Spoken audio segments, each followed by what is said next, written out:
Hello बच्चों। Working capital के अंदर डेटा मैनेजमेंट हम लोग कर रहे थे लास्ट क्लास में। उसमें हम टॉपिक स्टार्ट कर रहे हैं आज फैक्टरिंग। क्या स्टार्ट कर रहे हैं? फैक्टरिंग। बेसिकली फैक्टरिंग का मतलब क्या होता है उसको समझने के लिए मैं आपको एक सिंपल सा एग्जांपल देता हूँ। उस एग्जांपल को आप समझना। एक पर्सन है, उसका जो क्रेडिट सेल्स है उसका समय है 3 मंथ। मतलब कि ये बंदा ऑन एन एवरेज 3 मंथ का क्रेडिट सेल्स देता है। मतलब कि ये जो सेलर है वो अपने बायर्स को 3 महीने का टाइम देता है पेमेंट करने के लिए। आप मेरे से माल आज खरीदिए, पेमेंट करिए 3 महीने के अंदर। क्लियर है?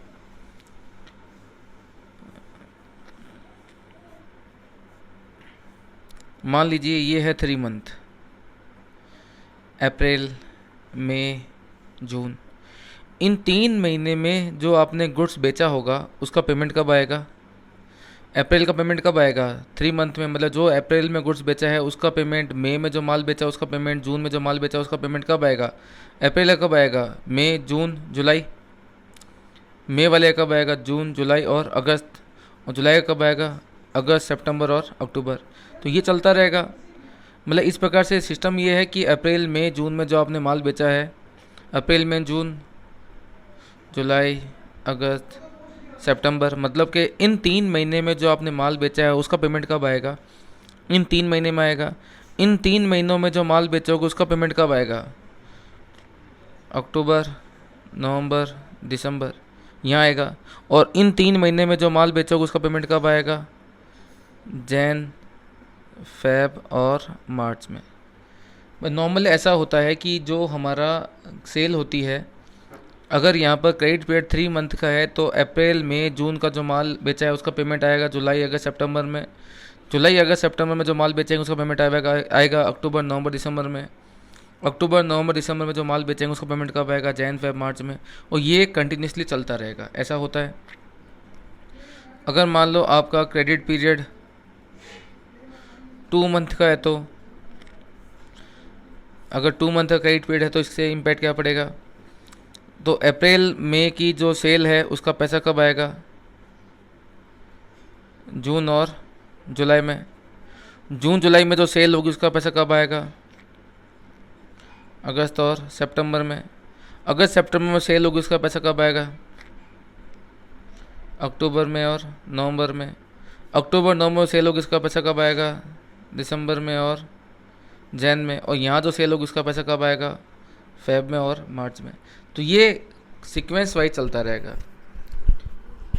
तो सर ये समझ में आ गया। 3 महीने का क्रेडिट पीरियड है, 2 महीने का क्रेडिट पीरियड है, 90 दिन का हो सकता है, 60 दिन का हो सकता है, 30 दिन का हो सकता है, 50 दिन का हो सकता है। तो मैं बोल सकता हूँ ये एक सिंगल ब्लॉक है। क्या है? Single block. इस ब्लॉक का पैसा कब आएगा? इस ब्लॉक में। इस ब्लॉक का पैसा कब आएगा? इस ब्लॉक में। इस ब्लॉक का पैसा कब आएगा?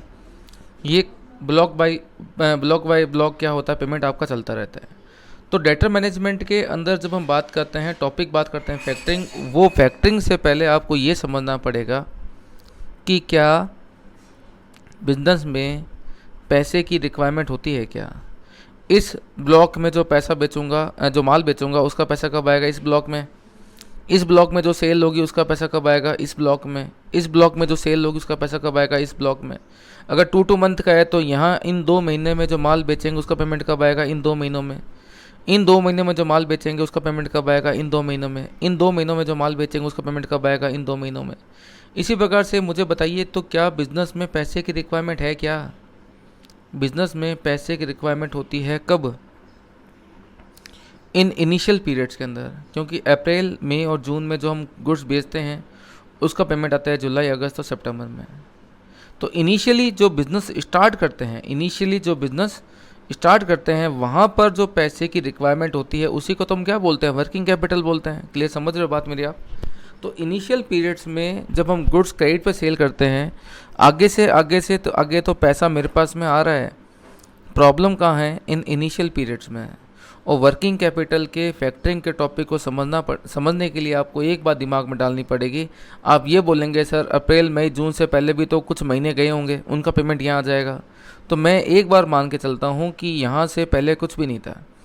आप यहाँ बिज़नेस स्टार्ट कर रहे हैं, यहाँ जो हम बिज़नेस स्टार्ट कर रहे हैं उसका पैसा यहाँ आएगा, यहाँ का पैसा यहाँ आएगा, यहाँ का पैसा यहाँ आएगा।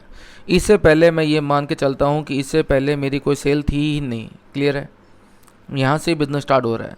अगर मेरा बिज़नेस यहाँ से स्टार्ट हो रहा है तो अप्रैल मई की सेल का पैसा जून जुलाई में, जून जुलाई की सेल का पैसा जो अगस्त सितंबर में, यहाँ का पैसा आगे से आगे तो हमारे पास पैसा आ रहा है। लेकिन दिक्कत कहाँ है? इन स्टार्टिंग के इनिशियल ब्लॉक में। ये जो फर्स्ट ब्लॉक है यहाँ पैसे की शॉर्टेज है। क्यों शॉर्टेज है? क्योंकि इस ब्लॉक में माल बनेगा, मैन्युफैक्चरिंग पे पैसा लगेगा, लेकिन पैसा आएगा कब? अगले ब्लॉक में। तो इस ब्लॉक में पैसे की रिक्वायरमेंट क्यों है? गुड्स को प्रोड्यूस करने के लिए। किसके लिए? गुड्स को प्रोड्यूस करने के लिए। अब इन 3 महीने की रिक्वायरमेंट को कैसे फुलफ़िल किया जाएगा? तो इनिशियली 3 मंथ की जो सेल होती है या 2 मंथ की जो सेल होती है, जैसे मान लो ऐसा हो सकता है कि क्रेडिट पीरियड आपका 50 डेज़ का हो, तो इनिशियल जो फर्स्ट 50 डेज़ हैं, फर्स्ट 20 डेज़ हैं, उनका पैसा कहाँ से आएगा? समझ रहे हैं अगर मेरी बात? तो दोबारा मेरी बात समझना, अगर मैं अपना बिज़नेस यहाँ स्टार्ट करता हूँ, 3 महीने का क्रेडिट पीरियड है, तो यहाँ के 3 महीने की सेल का पैसा यहाँ आएगा, इन 3 महीने की सेल का पैसा यहाँ आएगा, इन 3 महीने सेल का पैसा यहाँ आएगा। इन 3 महीनों में इनमें पैसे की शॉर्टेज नहीं है। शॉर्टेज होती है इनिशियल पीरियड के अंदर। इनिशियली जब हम बिज़नेस स्टार्ट करते हैं वहाँ पैसे की शॉर्टेज होती है। इस इनिशियल फंड को कहाँ से लाया जाएगा? जो हमारी इनिशियल फंड रिक्वायरमेंट होती है वो कहाँ से लाया जाएगा? उसको लाने का एक तरीका जो हमने पढ़ा था वो था बैंक ओडी, याद होगा आपको, या जिसको हम बोलते हैं CC limit, cash credit limit. एक तरीका और होता है जिसको हम बोलते हैं बिल डिस्काउंटिंग। क्या बोलते हैं? बिल डिस्काउंटिंग में क्या होता है? अप्रैल मई जून का जो सेल का पैसा कब आएगा? जुलाई अगस्त सितंबर में। तो वेट ही क्यों करना है? कस्टमर को जैसे ही माल बेचा, माल बेचते ही हम क्या कर सकते हैं? कस्टमर से बिल ले लो और बिल लेके उसकी बैंक से हाथों हाथ क्या करवा लो? डिस्काउंटिंग करवा लो, पैसा आ गया आपके पास में। तो बिल डिस्काउंटिंग एक बेटर वे है बिज़नेस करने का। तो जो इनिशियल बिज़नेस में यहाँ फ़ंड की जो रिक्वायरमेंट है, तो जो आपने यहाँ अप्रैल में गुड्स बेचा है उसका पैसा आप लाने के लिए अप्रैल में जून में गुड्स प्रोड्यूस करने के लिए एक तरीका जो हम देख सकते हैं वो बैंक ओडी या सीसी लिमिट होता है। एक तरीका होता है कि आप कस्टमर को माल बेचें, वेट करने की ज़रूरत नहीं है। जैसे ही आपने कस्टमर को गुड्स बेचा, आपको जुलाई इन 3 महीने की सेल का पैसा आपको इन 3 महीने मिलेगा, उसके लिए आपको वेट करने की ज़रूरत नहीं है। आप हाथों हाथ क्या करवा लें? बिल डिस्काउंटिंग करवा लें। लेकिन एक बात बताइए, बिल डिस्काउंटिंग में क्या होता है? बिल डिस्काउंटिंग में क्या होता है? आज मान लीजिए कि मैं रमेश से पैसा मांगता हूँ। किससे पैसा मांगता हूँ? रमेश से। तो मैंने रमेश को जो गुड्स बेचा था उसका जो बिल मेरे पास आया था, मैंने उसकी डिस्काउंटिंग करवा ली। क्या करवा ली? तो मैंने बैंक से रमेश से आने वाले पैसे की डिस्काउंटिंग करवा ली। क्लियर है? अब मुझे बताइए, रमेश से पैसा आएगा या नहीं आएगा उसकी टेंशन मेरे को है या बैंक को है? रमेश अगर पेमेंट नहीं करता है तो उसकी टेंशन मेरे को है या बैंक को है? तो उसकी टेंशन आपको पता है मेरे को ही है। क्यों है मेरे को? क्योंकि अगर रमेश ने एंड में बैंक को पेमेंट नहीं किया तो बैंक किससे पैसा मांगेगी? मेरे से पैसा मांग लेगी। मतलब कि बिल डिस्काउंटिंग करवाने के बावजूद भी बैड डेट्स होने की जो टेंशन होती है वो बिजनेसमैन को ही होती है। मतलब कि बिल डिस्काउंटिंग करवाने से आपका जो बैड डेट्स का जो पॉसिबिलिटी है वो आप बैंक पे शिफ्ट नहीं करते हैं, बैड डेट्स की पॉसिबिलिटी आपके ऊपर ही रहती है। तो बिल डिस्काउंटिंग में डिस्काउंटिंग करवाने के बावजूद टेंशन हमारी ही है, हमने उस बैड डेट्स की टेंशन को बैंक को शिफ्ट नहीं किया। लेकिन बिल डिस्काउंटिंग में हम क्या करते हैं? बैंक से डिस्काउंटिंग करवाते हैं और बैंक को कमीशन पे कर देते हैं। मतलब कि कमीशन का खर्चा मेरा हो गया, मैंने बैंक से डिस्काउंट करवाया। मान लीजिए कि 10,000 का बिल था, बैंक ने काम करते हैं 5% कमीशन काट लिया, 5% बैंक ने काटा 500 रुपये और बैंक ने मुझे दे दिए 9,500। ये 9,500 जो मेरे पास में आ गए। अगर अच्छा चार्जेस 500 तो लग ही गए हमारे। अगर रमेश ने पेमेंट बैंक को नहीं किया तो क्या होगा? बैंक मेरे से कितने रुपये मांगेगी? 10,000 मांगेगी पूरे पूरे। तो मुद्दा ये हुआ कि मैंने बैंक से पैसा लिया और मैंने बैंक को हाथों हाथ चुका दिया, लेकिन मेरे पे 500 रुपये का एक्सपेंडिचर हो गया। आप बोलेंगे सर दिक्कत क्या है, हम ये रमेश से वसूल कर लेंगे। लेकिन इतना ईजी नहीं होता है पैसा वसूल करना।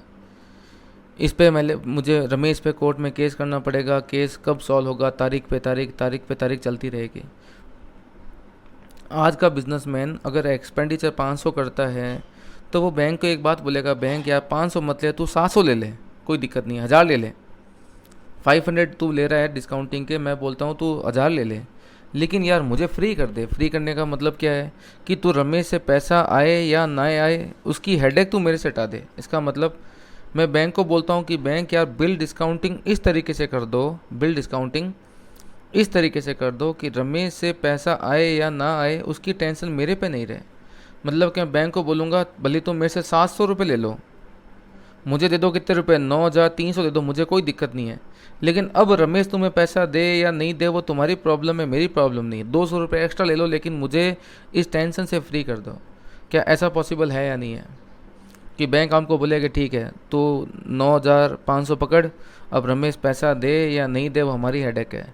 तो एक ऐसा तरीका है जिसमें हम बिल डिस्काउंटिंग नहीं करते हैं, बिल को बैंक को बेच देते हैं। बिल को क्या करते हैं, बैंक को बेच देते हैं। उस कंसेप्ट को हम बोलते हैं क्या बच्चों, फैक्टरिंग। क्या बोलते हैं, फैक्टरिंग। तो फैक्टरिंग एक ऐसा कंसेप्ट है जिसमें हम बैंक को क्या करते हैं, बिल से आने वाले पैसे का जो राइट है वो बैंक को बेच देते हैं और बैंक उसके बदले में अपने कमीशन क्या कर लेगा, चार्ज कर लेगा।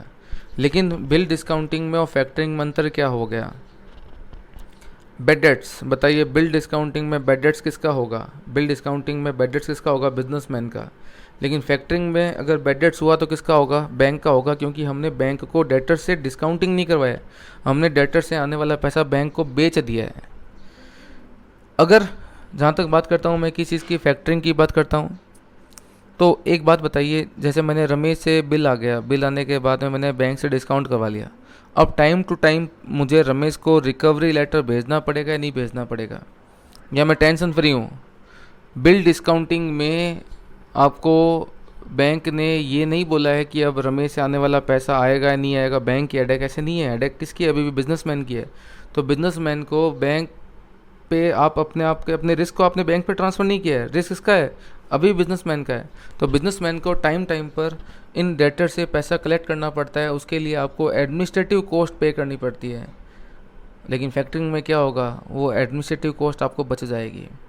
तो फैक्टरिंग में आपको बेनिफिट क्या है, फैक्टरिंग से बेनिफिट क्या है, बैड डेट्स।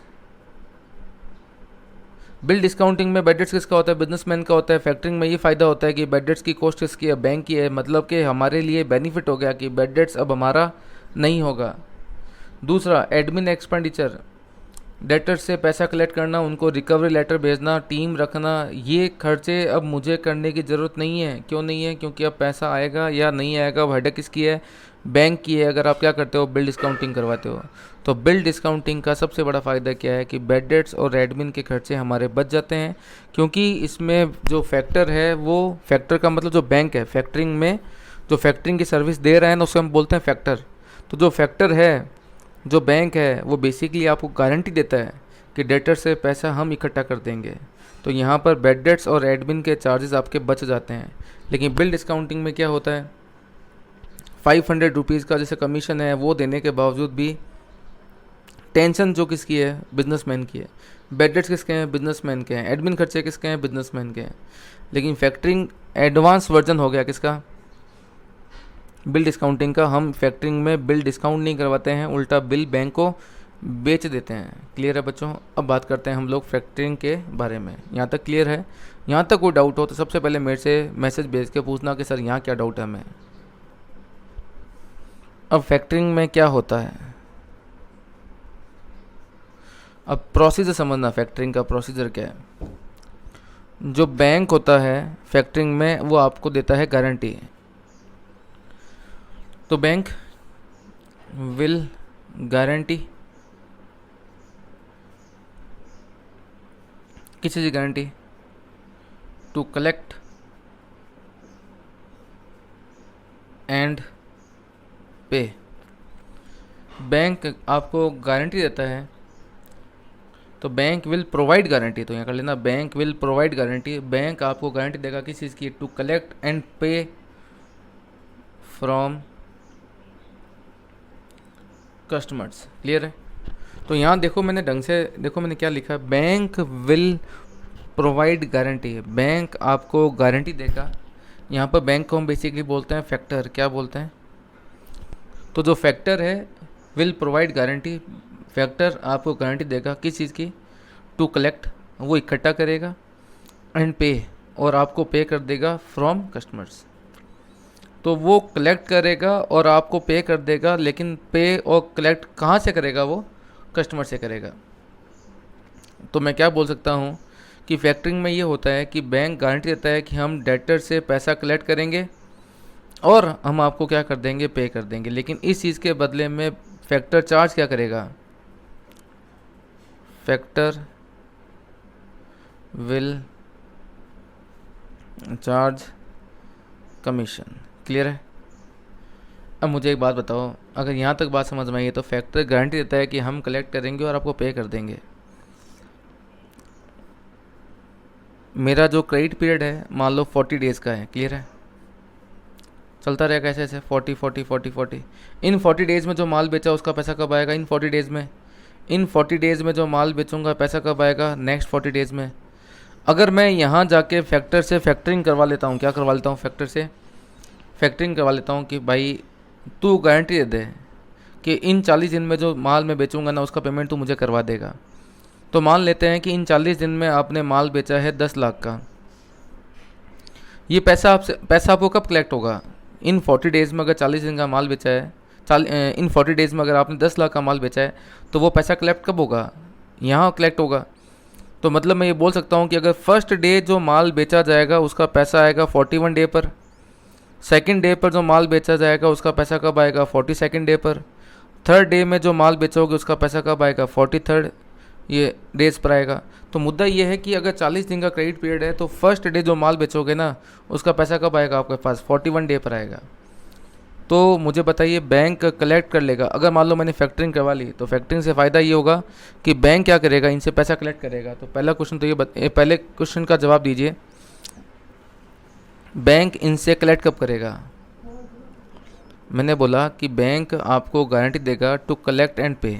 बैंक गारंटी देगा कि हम कस्टमर से कलेक्ट करेंगे और आपको पे कर देंगे, और इसके बदले में फैक्टर चार्ज करेगा कमीशन। क्लियर है? इन 40 दिन में जो मैं माल बेचता हूँ उसका पैसा आता है यहाँ, उसका पैसा आता है यहाँ, उसका पैसा आता है यहाँ, चलता रहेगा सीक्वेंस वाइज। मैं बोलता हूँ कि इन 40 दिनों में जो आपने माल बेचा है वो 10 लाख का माल बेचा है।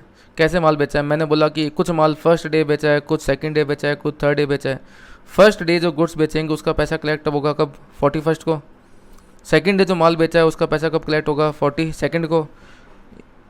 थर्ड डे जो माल बेचूंगा उसका पैसा कब कलेक्ट होगा, 43rd को। चलता रहेगा। तो बैंक कब कलेक्ट करेगा इनसे, तो ये एक बात ध्यान रखना, बैंक कलेक्ट करके आपको पे करेगा ना। ऐसा थोड़ा है कि बैंक आज ही जाके बोलेगा ले पैसा निकाल। जब मैंने इस बंदे को 40 दिन का उधार दिया है तो बैंक इससे पैसा कलेक्ट क्या अभी कभी कर लेगा क्या, या 40 दिन लगाएगा। तो बैंक इससे पैसा कलेक्ट करेगा 41 डे पर और आपको पे कर देगा। तो सर ये तो काम हम खुद भी कर सकते थे, तो बैंक से क्यों करवा रहे हैं। क्लियर है? नहीं है? क्लियर है मेरी बात? समझना मेरी बात, तुम लोग मेरे सामने नहीं हो इसलिए मैं तुम्हें बोल रहा हूँ कि फोकस करो। अगर उधार 40 दिन का है तो यहाँ पर फर्स्ट डे जो माल बेचूंगा उसका पैसा आएगा 41 पर, सेकंड डे जो माल बेचूंगा उसका पैसा कब आएगा, 42nd पर, थर्ड डे जो माल बेचूंगा पैसा कब आएगा, 43rd पर। क्लियर है? तो जब इसका पैसा 41 डे पर आएगा तो बैंक मुझे गारंटी दे रहा है, क्या गारंटी दे रहा है, टू कलेक्ट एंड पे। बैंक इससे पैसा कलेक्ट कर लेगा। तो बैंक इससे पैसा क्या फर्स्ट डे ही कलेक्ट कर लेगा क्या, तो फिर क्रेडिट सेल का मतलब क्या हुआ। तो सर क्रेडिट सेल कर ही क्यों रहे हो आप, कैश सेल ही करो। तो कैश सेल में आपको पता है सेल्स बहुत कम होगी। बिजनेसमैन क्रेडिट सेल्स क्यों करता है, क्योंकि सेल्स को बढ़ाने के लिए क्रेडिट सेल्स करना पड़ता है। तो फर्स्ट डे जो मैंने क्रेडिट सेल्स किया है उसका पैसा ड्यू कब होगा, समझते हो मेरी बात, इसका ड्यू पैसा कब होगा, 41 डे पर होगा ना। तो बैंक इससे पैसा कलेक्ट कब करेगा, 41 डे पर कलेक्ट करेगा और मेरे को पे कर देगा। तो सर बात तो वहीं की वहीं रह गई। यहाँ पर 40 दिन में जो माल बेचा है उसका पैसा अगर यहाँ आएगा तो बैंक यहाँ कलेक्ट करेगा या यहीं कलेक्ट कर लेगा। तो बैंक कलेक्ट कब करेगा, फर्स्ट डे की सेल का पैसा 41 डे पर, सेकंड डे की सेल का पैसा 42 पर। मतलब कि इस ब्लॉक में जो माल बिक रहा है ना उसका पैसा इकट्ठा कब होना है, उसका पैसा ड्यू कब होना है। तो इस ब्लॉक का पैसा ड्यू कब होता है, इस ब्लॉक में ड्यू होगा। तो बैंक तो क्या करेगा, कलेक्ट करके पे करेगा ना मेरे को। बैंक तो कलेक्ट करेगा कब, हाथों हाथों कलेक्ट करने से रहा बैंक, जब पैसा ड्यू होगा तभी तो कलेक्ट करेगा ना। तो बैंक जब यहाँ कलेक्ट करेगा और मुझे पे करेगा तो बात फिर वहीं की वहीं रह गई कि अगर मैं फैक्टरिंग नहीं करवाता तो भी इस ब्लॉक का पैसा इस ब्लॉक में आना ही था। फैक्टरिंग करवाने से फालतू कमीशन किस बात का दे रहे हैं, केवल एक बैड डेट्स बचाने के लिए? नहीं। अब मेरी बात समझना, बैंक आपको गारंटी देता है कि वो कलेक्ट करेगा और आपको पे कर देगा कस्टमर से, लेकिन उस चीज़ के बदले में बैंक आपसे आपसे क्या चार्ज करेगा? कमीशन चार्ज करेगा। अच्छा, बैंक कलेक्ट कब करेगा? बैंक कलेक्ट कब करेगा और कब आपको पे करेगा? Within due date. जो भी ड्यू डेट है, जो भी ड्यू क्या है डेट है, उस दिनों में वो क्या करेगा? बैंक कलेक्ट करके आपको पे कर देगा। फ़ायदा ये है कि आपका बैड डेट्स बच जाएगा और एडमिन बच जाएगा। समझ रहे हो बात? नहीं समझ रहे हो? विद इन 40 डे अगर आपका पैसा ड्यू होता है तो बैंक 40वें दिन क्या करेगा? पैसा कलेक्ट करेगा और आपको पे कर देगा। आपका बैड डेट्स बच जाएगा और आपका एडमिन बच जाएगा। लेकिन सर पैसे की रिक्वायरमेंट तो यहाँ है, बैंक कलेक्ट तो यहाँ करेगा ना, यहाँ कलेक्ट करके मुझे दे देगा। ठीक है, फ़ायदा ये है कि बैंक यहाँ से कलेक्ट करके मुझे दे देगा। ये कम भी देगा ना, जैसे मान लो फर्स्ट डे मैंने 10 लाख का माल बेचा है, मान लेते हैं 1 लाख का माल बेचा है। यहाँ अगर मैंने 1 लाख का माल बेचा है, अगर ये बंदा बैंक को अगर 50,000 भी पे करेगा ना, बैंक तो मेरे अकाउंट में 1 लाख पूरे जमा करेगा। क्यों? बैंक कमीशन किस बात का चार्ज कर रहा है? बैंक कमीशन चार्ज कर रहा है किस चीज़ के बदले में? बैंक बोलता है कि हम तेरे को गारंटी दे रहे हैं। गारंटी का मतलब क्या होता है कि बैड डेट्स होगा तो किसका होगा? बैंक का होगा। इसके बदले में बैंक क्या चार्ज कर रहा है? कमीशन चार्ज कर रहा है। तो एक बात समझना, बैंक जो कमीशन चार्ज कर रहा है, ये कमीशन किस चीज़ के बदले में है? बैंक आपको बोलता है कि इस कमीशन के बदले में आप 2 खर्चे भूल जाओ। कौन से भूल जाओ? बैड डेट्स भूल जाओ। बैड डेट्स होगा तो किसका होगा? बैंक का होगा। और दूसरा एडमिन भूल जाओ। आप अपनी टेंशन हमारे पर डाल दो, हम कलेक्ट करेंगे। लेकिन बैंक कलेक्ट कब करेगा? जब वो पैसा ड्यू होगा। तो मैं बोलता हूँ बैंक को, भाई मुझे पैसे की ज़रूरत आज है। तो बैंक क्या बोलता है समझो? बैंक बोलता है कि एडवांस ले जा। बैंक बोलता है कि क्या ले जा? एडवांस ले जा। एडवांस क्यों ले जा? पैसा कलेक्ट कब होगा? 41 डे पर। तो पैसा जब 40वें दिन कलेक्ट होगा, आपको ज़रूरत आ जाए तो बैंक क्या करेगा? बैंक आपको एडवांस दे देगा। लेकिन इस एडवांस पे बैंक आपसे क्या चार्ज करेगा? इंटरेस्ट। समझ आई बात? तो 2 बातें। पहला, फैक्टरिंग करवाते हैं तो 2 खर्चे होते हैं। कौन से खर्चे होते हैं? पहला, बैंक चार्ज करेगा कमीशन। तो first bank will charge commission. Commission charge करने से हमें क्या फ़ायदा है? हमें 2 फ़ायदे हैं। बैंक कमीशन लेगा तो 2 फ़ायदे हैं। मुझे क्या फ़ायदा है? एक तो बैड डेट्स मेरा बच जाएगा और दूसरा जो एडमिन चार्जेस हैं वो मेरे सेव हो जाएंगे। लेकिन बैंक कस्टमर से पैसा जिस दिन गुड्स बेचा है ना, उस दिन नहीं मांग सकता। अगर हमने 40 डेज़ का उधार दिया है तो बैंक पैसा 40वें दिन ही कस्टमर से मांगेगा। कस्टमर अगर बैंक को कम पैसा देगा ना, तो भी बैंक मेरे अकाउंट में पूरा पैसा ट्रांसफ़र कर देगा। इन सब के बदले में बैंक क्या चार्ज कर रहा है? कमीशन। लेकिन बैंक को मैं आज बोलता हूँ, बैंक मुझे पैसा एडवांस चाहिए, तो बैंक क्या बोलेगा समझना। तो मैं अगर बैंक को बोलता हूँ मुझे आज एडवांस चाहिए, तो मान लो मैंने 1 लाख का माल बेचा है, ये पैसा कब आएगा? 41 डे आएगा। तो बैंक तो 41 डे पे कलेक्ट करके मुझे पे कर देगा। बैंक को मैं यहाँ बोलता हूँ भाई साहब मुझे पैसा आज ही चाहिए एडवांस, तो बैंक ये 1 लाख रुपए है ना, हो सकता है पूरे के पूरे, हो सकता है इस 1 लाख का 80%, 90%, 95% कुछ भी पैसा मुझे एडवांस दे देगा। लेकिन उस एडवांस पे बैंक क्या चार्ज करेगा? कमीशन सॉरी, उस एडवांस पे बैंक क्या चार्ज करेगा? इंटरेस्ट चार्ज करेगा। क्लियर है बच्चों? तो यहाँ पर हम बात करते हैं कि फैक्टरिंग में हमें कितने टाइप के एक्सपेंडिचर पे करने पड़ते हैं। यहाँ 2 एक्सपेंडिचर पे होते हैं। पहला, कमीशन। इस कमीशन से मुझे क्या बेनिफिट है? इस कमीशन से मुझे ये बेनिफिट है कि मेरी सेविंग हो जाएगी। कौन सेविंग हो जाएगी? एडमिन के खर्चे बच जाएंगे और दूसरा मेरा बैड डेट्स बच जाएगा। क्लियर है पैसा? क्लियर है बात?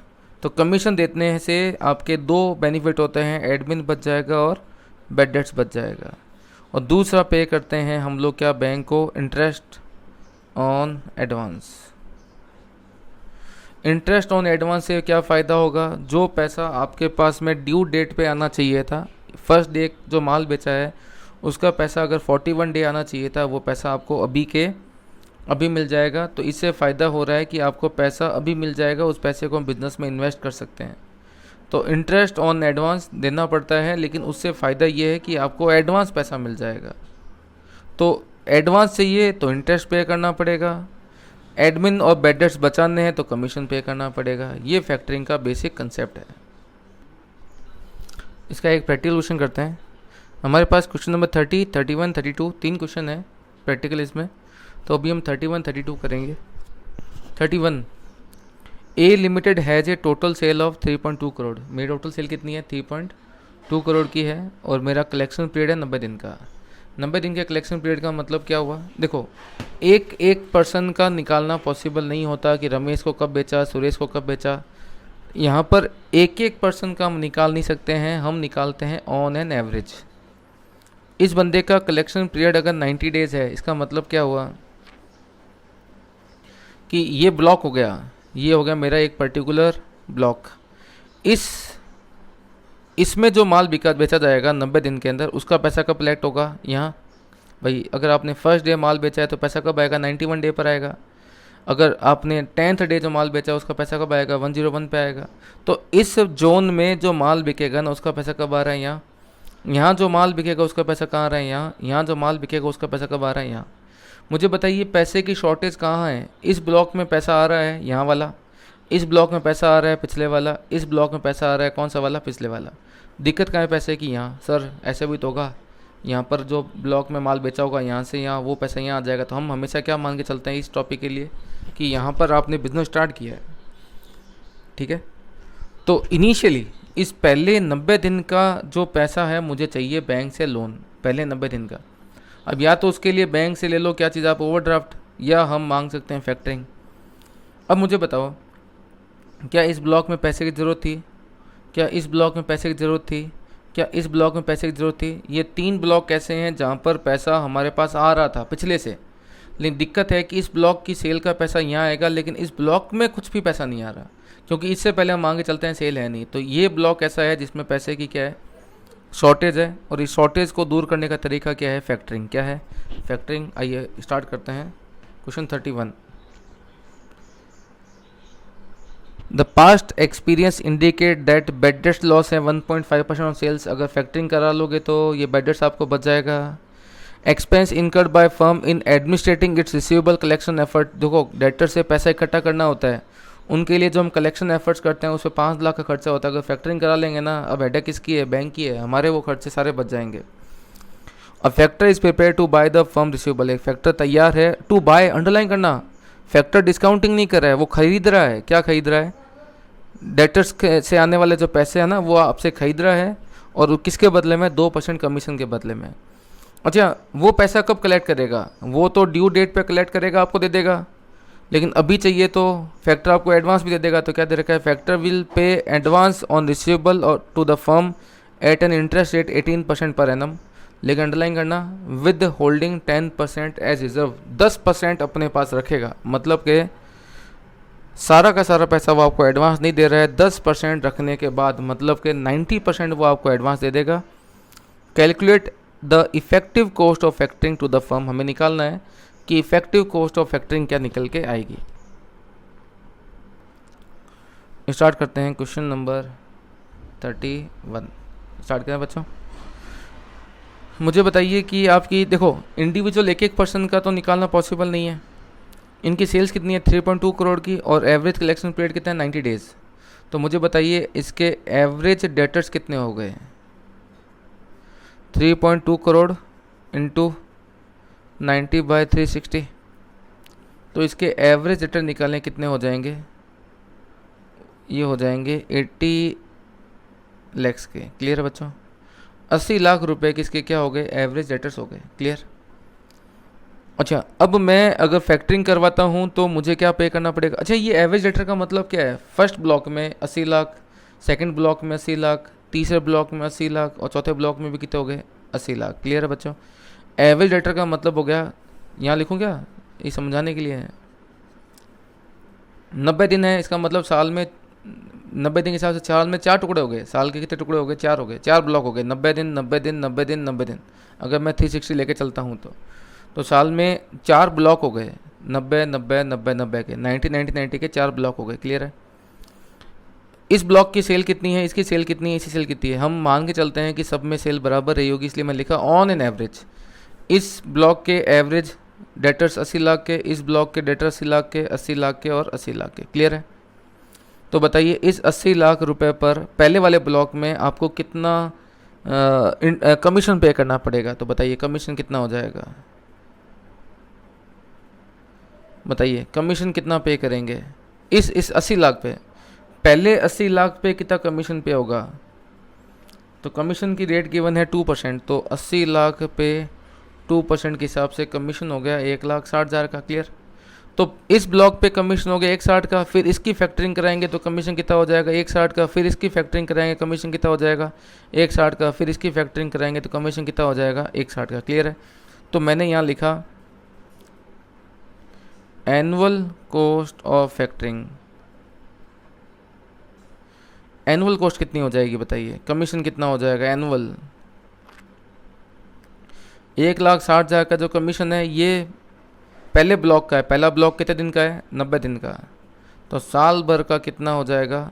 160, 160, 160, 160 कुल मिला के 6,40,000 निकल कर आ जाएगा आपका साल भर का कमीशन। क्लियर है? फिर निकालता हूँ मैं interest on advance. Interest on advance. Clear? बस ये निकालना सीख लेना, लास्ट में कुछ भी नहीं है। बैंक क्या मुझे सारा पैसा 80 लाख का 80 लाख एडवांस दे रहा है क्या? बैंक 80 लाख का 80 लाख एडवांस नहीं देगा। क्यों नहीं देगा? देखो 80 लाख में से 1,60,000 तो बैंक किसी से काट लेगा? कमीशन के। 80 लाख में से 1,60,000 तो बैंक काट लेगा किस चीज़ के? कमीशन के। और इसने बोला है कि 10% रखेगा रिजर्व। देखो 80 लाख का पैसा बनता है फर्स्ट ब्लॉक का, 80 लाख का 10% कितना होता है? 8 लाख। 8 लाख बैंक क्या रख लेगा? रिजर्व। तो 1,60,000 तो बैंक ने किस बात के काटे? कमीशन के। 10% बैंक ने रखा रिजर्व। सर एक बात बताइए, रिजर्व आपने 80 लाख का क्यों निकाला? रिजर्व निकालना चाहिए 80 लाख माइनस 1,60,000। सही बात है गलत बात है? भाई बैंक जो 10% रिजर्व रख रहा है वो 80 लाख का निकालूँ या 80 लाख में से 80 लाख में से 1,60,000 लेस करने के बाद बचे हुए का 10% रिजर्व निकालूँ?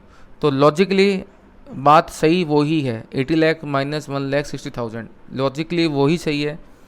बैंक का जो रिजर्व होगा ना 10% वो होगा जो अमाउंट आपका ड्यू होता है। देखो 80 लाख के तो कस्टमर थे और 1,60,000 का कमीशन है, तो ड्यू कितना होगा? तुम्हारा पैसा बनता ही कितना है? तुम्हारा अधिकार कितने पर है? हमारा अधिकार कितने पर है? 80 लाख माइनस 1,60,000।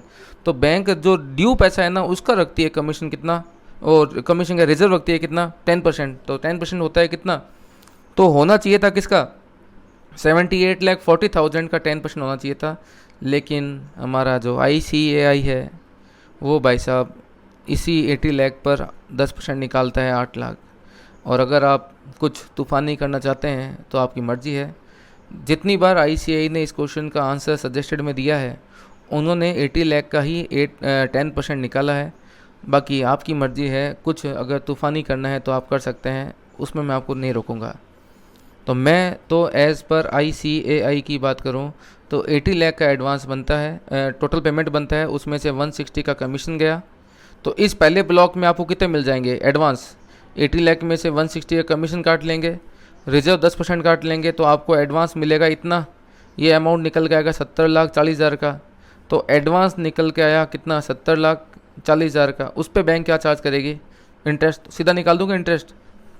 तो या तो एडवांस लिख लो, 70,40,000 का एडवांस है। अब बताइए इंटरेस्ट कितना हो जाएगा? 70,40,000 का एडवांस है, इंटरेस्ट कितना हो जाएगा बच्चों? इंटरेस्ट हो जाएगा आपका 18% पर एनम है। और ये एडवांस पूरे साल भर के लिए नहीं है, ये एडवांस केवल कितने दिन का है? 90 दिन का है। 90/360। तो ये एडवांस निकल के आ रहा है। ये एडवांस पे जो इंटरेस्ट निकल के है वो तो इस ब्लॉक का है, फिर इस ब्लॉक का भी निकालेंगे, फिर इस ब्लॉक का भी निकालेंगे, फिर इस ब्लॉक का भी निकालेंगे। तो एनुअल इंटरेस्ट कितना हो जाएगा?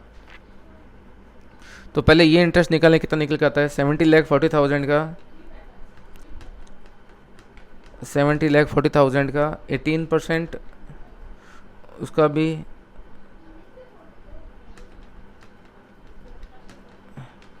तो ये आता है 3,16,800। क्लियर?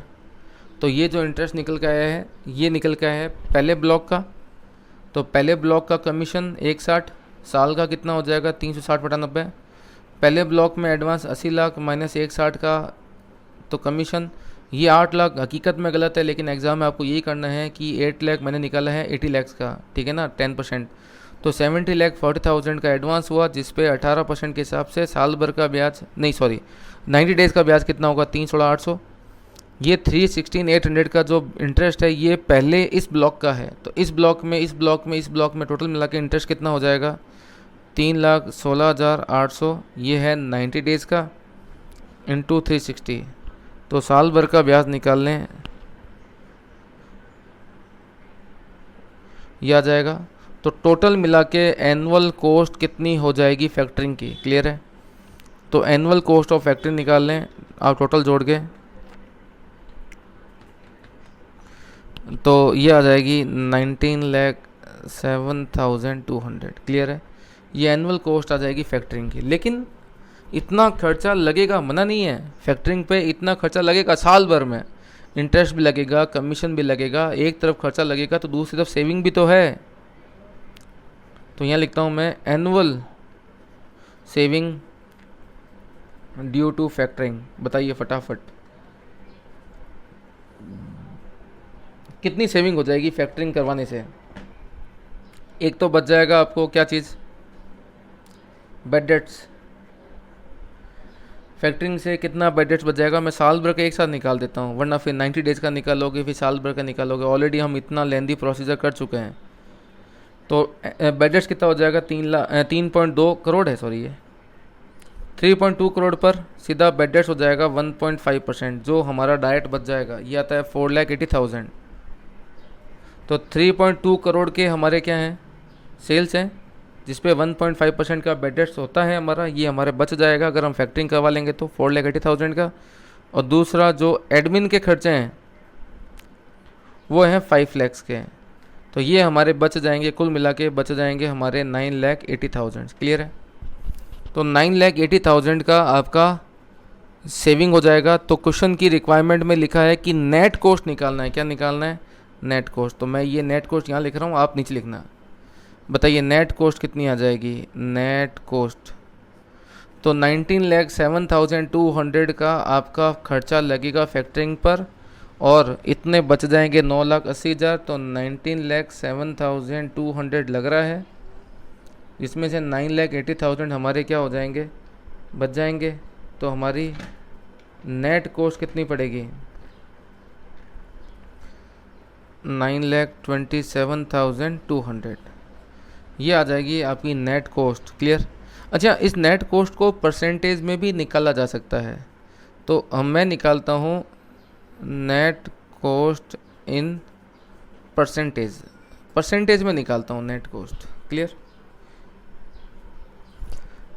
नेट कॉस्ट आएगी 9,27,200 की, डिवाइड बाय इंटू 100 कर दूंगा तो परसेंटेज निकल जाएगा। डिवाइड बाय किससे करूं, ये एक बहुत बड़ा क्वेश्चन है। मुझे बताइए कि 9,27,200 रुपये का खर्चा करने के बावजूद भी बैंक ने आपको एडवांस दिया कितना, 70,40,000 निकाला था हम लोगों ने एडवांस।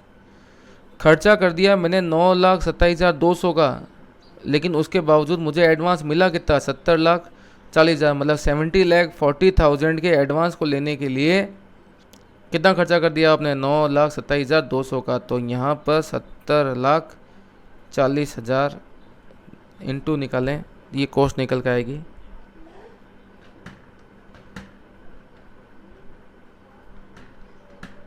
तो ये कॉस्ट निकल के आती है अराउंड 13.17%, क्लियर है बच्चों। अच्छा, अब कुछ बच्चे मुझे सजेशन भेजेंगे व्हाट्सएप पर, वो मुझे बोलेंगे सर आपने ये गलत निकाल दिया। ऐसा आएगा सजेशन कई बच्चों का कि सर आपने गलत निकाल दिया, सर आपने ध्यान दिया नहीं। क्या नहीं ध्यान दिया सर, 9,27,200 का तो खर्चा जो आपने निकाला है ना, ये तो साल भर का निकाल दिया, एनुअल पे निकाल दिया। और नीचे जो आपने एडवांस लिया है ना सर, वो तो आपने केवल कौन सा ले लिया, इस पहले वाले ब्लॉक का ले लिया। भाई इस 80 लाख पे एडवांस मिला था कितना आपको, 70,40,000 का एडवांस था।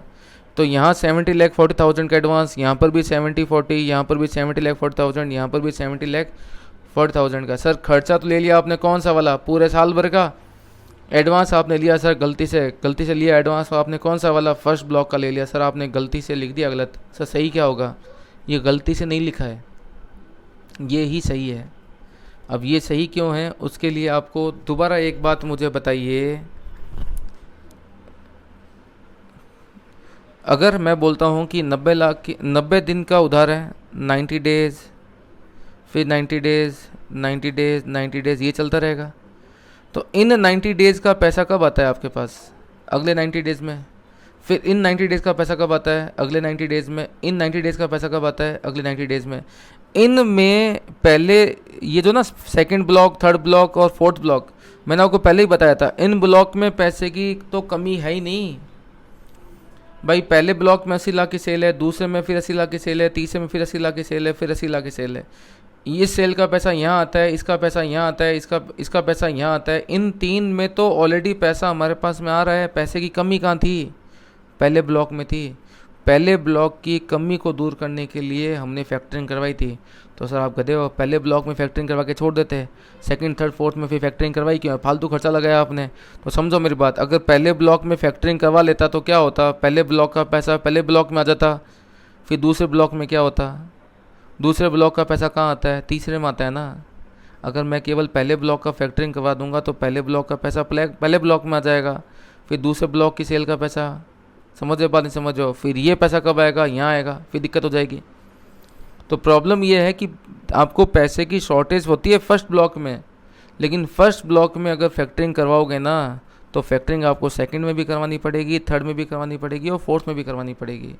फैक्टरिंग पूरे साल होती है, खर्चा पूरे साल आएगा, लेकिन इसका जो बेनिफिट है ना वो केवल और केवल इनिशियल पीरियड में ही मिलता है। क्योंकि सब्सिक्वेंट पीरियड्स में तो क्या होता है, पैसा आपके पास में आ रहा है, पैसे की शॉर्टेज केवल और केवल कहाँ थी, इनिशियल पीरियड में थी। तो इनिशियल पीरियड में शॉर्टेज को कम करने के लिए फैक्टरिंग करवाते हैं। क्लियर है। तो अच्छा, अभी भी कहीं बच्चों के डाउट आएंगे तो डायरेक्ट मेरे को फ़ोन कर लेना, व्हाट्सअप मत करना, सीधा फ़ोन करके पूछना, ज़्यादा जल्दी समझ में आएगा। व्हाट्सएप पे आप भी टाइप करोगे फिर मैं टाइप करूँगा, इससे अच्छा क्या डायरेक्ट फ़ोन कर लेना, नंबर आप सबके पास में है।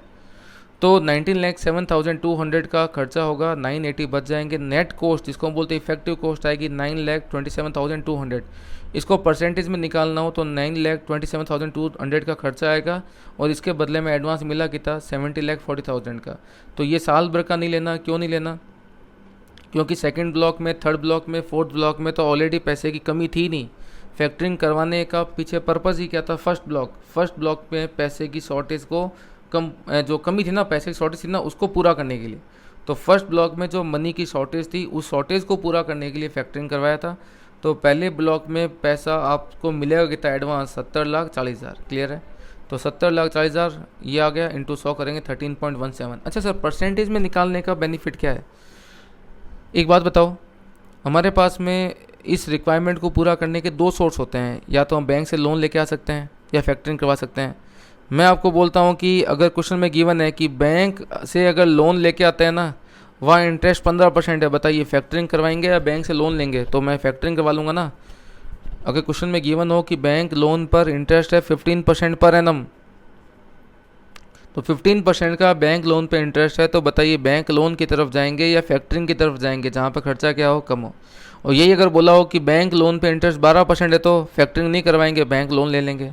तो परसेंटेज निकालने के पीछे पर्पज़ एक ही होता है, अगर हमें इस फैक्टरिंग की स्कीम को किसी और से क्या करना हो, कंपेयर करना हो, तो फैक्टरिंग के इस कंसेप्ट को अगर किसी और से कंसेप्ट करना हो, किसी और से कंपेयर करना हो, तो ही परसेंटेज निकालते हैं, अदरवाइज़ परसेंटेज की ज़रूरत नहीं होती। तो परसेंटेज निकालने का लॉजिक है, अगर फैक्टरिंग का नेट रेट क्या पड़ेगा, बैंक से अगर लोन लेके आते हैं उस पर नेट रेट क्या पड़ेगा, कंपैरिजन करना हो तो फैक्टरिंग का कॉस्ट परसेंटेज में निकालते हैं, अदरवाइज़ नहीं निकालते हैं। आप एग्ज़ाम में परसेंटेज निकाल के आएंगे। क्लियर है। तो आप ये मत बोलना कि हम रुपीज़ में निकाल देंगे, हम एग्ज़ाम में निकाल के आएंगे किस पर, परसेंटेज में। क्लियर है बच्चों। और नेक्स्ट क्वेश्चन हम करते हैं। अच्छा, ये क्वेश्चन जो नेक्स्ट मैं आपको करवा रहा हूँ, इस क्वेश्चन में एक छोटी सी प्रॉब्लम है, वो प्रॉब्लम मेरी नहीं है, ICAI की है। उस प्रॉब्लम को मैं दूर करने की कोशिश करूँगा। A firm has a total sale of 12 lakh. Firm की सेल कितनी है, 12 लाख है। एवरेज कलेक्शन पीरियड है 90 डेज़ के। अभी कलेक्शन पीरियड जो बैंक का है वो 90 डेज़ का है। The past experience indicate that bad debts होते हैं 1.5%, expense incurred by firm in administrating receivable collection वो 50,000 के। फैक्टर बोलता है कि 2% कमीशन चार्ज करेगा, फैक्टर आपको एडवांस दे देगा, 16% इंटरेस्ट चार्ज करेगा, 10% रिजर्व रखेगा। कैलकुलेट इफेक्टिव रेट, देखेंगे तो सेम क्वेश्चन है, बस अमाउंट क्या हुए हैं चेंज हुए हैं, लेकिन फिर भी इस क्वेश्चन को मैं करवा रहा हूँ, उसके पीछे बहुत बड़ा रीज़न है, वो बताता हूँ मैं आपको। स्टार्ट करें। मुझे बताइए इस बाइक के एवरेज डेटर्स कितने हैं। 12 लाख की सेल है साल भर की, 90/360, 3 लाख के हुए एवरेज डेटर्स। इस एवरेज डेटर्स पर वो क्या पे करेगा बैंक को, कमीशन। कमीशन है 3 लाख पे कितना परसेंट बैंक का कमीशन, बैंक का कमीशन है 2%, 6,000 का कमीशन हुआ। ये तो पहले 90 दिन का हुआ। बताइए एनुअल कॉस्ट कितनी आ जाएगी, annual cost of factoring. Factoring cost निकालते हैं, एनुअल कॉस्ट में कमीशन कितना आ जाएगा, तो ये 6,000 है कमीशन, ये तो पहले 90 दिन का है, तो पूरे साल में कितना हो जाएगा 24,000। और दूसरा निकालते हैं इंटरेस्ट ऑन एडवांस। पहले बताइए आपको एडवांस मिलेगा कितना, 3 लाख में से 6,000 का तो कमीशन काट लेंगे, और 10% रिजर्व है। प्रैक्टिकली तो होना चाहिए था 2,94,000 का 10%, लेकिन ICAI के हिसाब से चले हैं तो ICAI बोलते हैं 3 लाख का ही कितना परसेंट, 10%, तो 30,000 रिजर्व। तो यहाँ पर आपको एडवांस मिलेगा कितना, 2,64,000, 2,64,000 का एडवांस मिलेगा, उस पर क्या चार्ज होगा, इंटरेस्ट। तो 2,64,000 पर इंटरेस्ट चार्ज करते हैं 16% के हिसाब से, 90/360 का निकालें इंटरेस्ट क्या निकल के आता है, तो ये आ जाएगा 10,560। क्लियर है बच्चों। तो एक तो कमीशन आ गया और एक आ गया आपका interest on advance.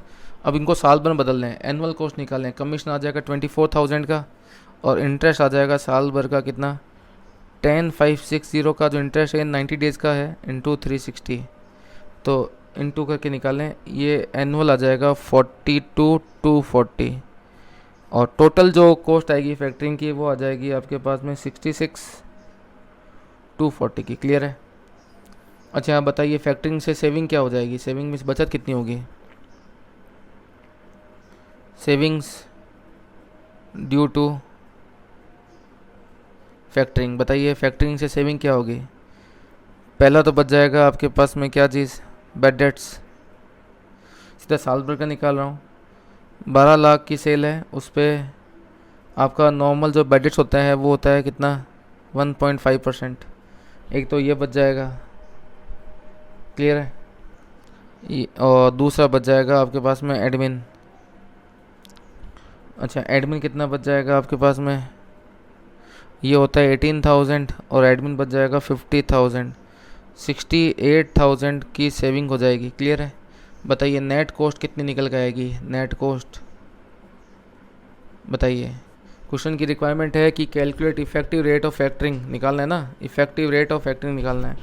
Effective rate means effective cost of factoring निकालना है। बताइए नेट कॉस्ट कितनी आएगी, 66,240 लगेंगे, लेकिन दूसरी तरफ 68,000 हमारे क्या हो जाएंगे सेव। तो आप गौश देखें 66,240 का खर्चा लग रहा है, दूसरी तरफ 68,000 की सेविंग हो रही है, तो नेट कॉस्ट है ही नहीं ना, यहाँ नेट कॉस्ट नहीं है, यहाँ है इफेक्टिव गेन। यहाँ इफेक्टिव गेन है, 68,000 की सेविंग हो रही है, 66,250 खर्चे लग रहे हैं, नेट गेन निकल के आएगा, नेट गेन निकल के आएगा 1,760 रुपीज़ का। अब एग्ज़ाम में ICAI ने क्वेश्चन दिया और इस क्वेश्चन में देखे ICAI ने बोला कि इफेक्टिव कॉस्ट निकालो। इफेक्टिव कॉस्ट मीन्स वही कॉस्ट को परसेंटेज निकालो, तो कॉस्ट है ही नहीं, उल्टा यहाँ तो क्या निकल के आ रहा है, गेन निकल के आ रहा है। तो ध्यान रखना ये क्वेश्चन इंस्टीट्यूट ने बाद में जब प्रैक्टिस मैनुअल में डाला तो इसको इंस्टीट्यूट ने सही कर दिया। इंस्टीट्यूट ने इसको बाद में इफेक्टिव गेन निकालने के लिए बोला और गेन कितना है 1760। एग्जाम में जब पूछा गया था ना, एग्जाम में पूछा गया था इफेक्टिव रेट निकालना है। इफेक्टिव रेट इस क्वेश्चन में निकल ही नहीं सकती। क्यों नहीं निकल सकती, क्योंकि यहाँ कॉस्ट आ ही नहीं रही, यहाँ तो क्या आ रहा है, गेन आ रहा है। क्लियर है। तो इफेक्टिव गेन निकालना है, नीचे जो लिखा है ना कैलकुलेट इफेक्टिव रेट, रेट काट देना क्वेश्चन में और वहाँ लिखना गेन, तो calculate effective gain of factoring, तो यहाँ इफेक्टिव गेन है 1760 का। क्लियर है बच्चों। तो यहाँ पर हमने फैक्टरिंग ऑलमोस्ट पूरा कर लिया। अब इसके दो क्वेश्चन बचे हैं फैक्टरिंग के। एक तो क्वेश्चन नंबर 30 है और एक क्वेश्चन है जो तुम्हारे स्कैनर के अंदर है, वो मुझे क्वेश्चन यहाँ करवाना कंपलसरी है। तो वो 2 क्वेश्चन है वो मैं आपको नेक्स्ट वीडियो में डाल दूंगा।